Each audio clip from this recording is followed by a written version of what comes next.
الليلة مباركة والشهر مبارك والقرآن مبارك. يا من تعمل ليلك ونهارك، يا من تعمل طوال عامك، ألا يكفيك 11 شهر؟ إلى متى وأنت مشغول؟ بعض الناس إذا جاء رمضان ازداد شغله، فأصلح نيتك عبد الله من الآن.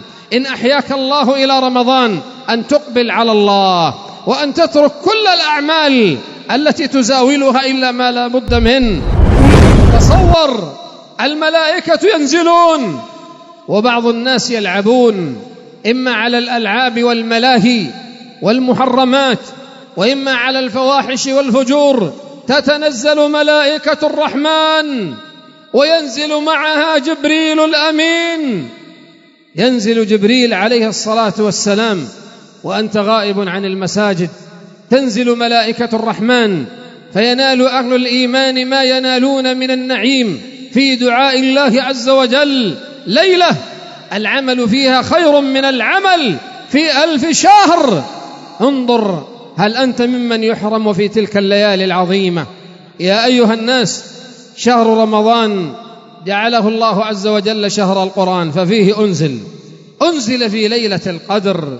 إنا أنزلناه في ليلة مباركة.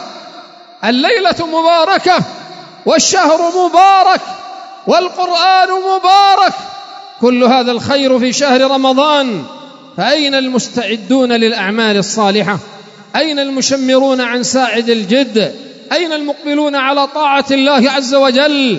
أين الذين يتركون الدنيا جانبا ويقبلون على عبادة الله عز وجل؟ يا من تعمل ليلك ونهارك، يا من تعمل طوال عامك، ألا يكفيك 11 شهر تجمع فيه ما تأكله أنت وأهلك وتتفرغ في شهر رمضان؟ أف لهذه الدنيا الذي نجري وراءها ليلا ونهارا، فلا يكفينا ما نجمعه ل30 يوما أو ل29 يوما نقبل على طاعة الله، نسابق إلى الصف الأول، نكثر من قراءة القرآن والصدقات والحسنات والمبرات وطلب العلم والقيام والصيام وغير ذلك من الأدعية العظيمة والاستغفار والرجوع إلى الله جل وعلا. إلى متى وأنت مشغول؟ بعض الناس إذا جاء رمضان ازداد شغله وعظم انشغاله، الشيطان يؤزه، يقول له هذا موسم جمع المال، فإذا جاءت العشر الأواخر قال هذا الموسم يكفيني للسنة كلها. هذا هو الحرمان، هذا هو الحرمان، هذا هو عدم التوفيق. فيه ليلة خير من 1000 شهر، من حرم خيرها فقد حرم. إذا ذهب رمضان ربما تموت قبل أن يأتي رمضان الآخر، فأصلح نيتك عبد الله من الآن.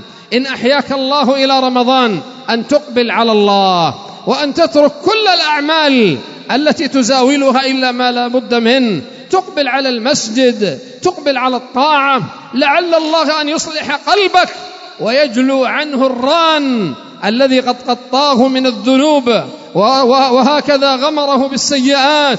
لعلك تخرج من هذا الشهر في عداد الذين صلحت أحوالهم وزكت نفوسهم. يا أيها الذين آمنوا كتب عليكم الصيام كما كتب على الذين من قبلكم. لماذا؟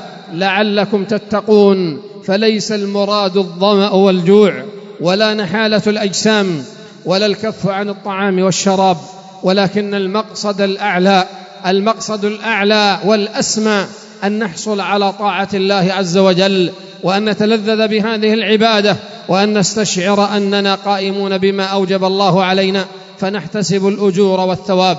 من قام رمضان إيمانا واحتسابا غفر له ما تقدم من ذنبه. من قام ليلة القدر إيمانا واحتسابا غفر له ما تقدم من ذنبه. من صام رمضان إيمانا واحتسابا غفر له ما تقدم من ذنبه. فلا بد من الإيمان، ولا بد من الاحتساب، ولا بد من صلاح النيات. أسأل الله جل وعلا بمنه وكرمه وجوده وإحسانه أن يبلغنا وإياكم صيام رمضان وقيام لياليه، وأن يجعلنا فيه من الشاكرين الذاكرين المقبلين على طاعته.